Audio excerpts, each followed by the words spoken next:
Mazarul Islam, Bangладеш. Сиз аркылуу канча инсан исламды кабыл кылган?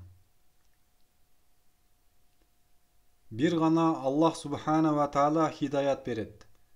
Аллах Таала Гашия сүрөсүнүн 21-аятында айтат: Фазаккирин ман музаккир. Аллах өз расулуна эскерткин, анткени сен тек гана эскертүүчүсүң деп айтып жатат. Хидаят берүү болсо бир гана Аллахтын колунда.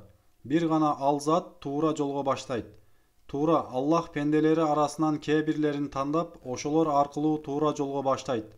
Мунун жаркын мисалы пайгамбар. Ал зат аркылуу көптөр исламды кабыл кылган. Кээ бирлер болсо кабыл кылбаган. Мага келсек, Аллах өзүнүн акылмандыгында каалаган кишисин туура жолго баштайт. Керек болсо 1% болсо да исламды кабыл кылса, мен Аллахка мактоо айтамын.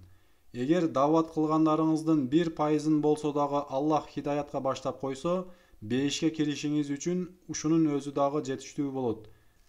Мен жөн гана ал заттын ортомчусумун. Мен көбүрөөк инсандарды ислам шариятына дават кылып, ширк жана күфүрдү таштоого чакырам. Сиз дагы Аллах Субхана ва Тааладан пайгамбарларга окшоп ортомчу кылууну бир күн келип, иншаллах ислам бардык үй бүлөгө кирип келерин сурап дуа кылгыла.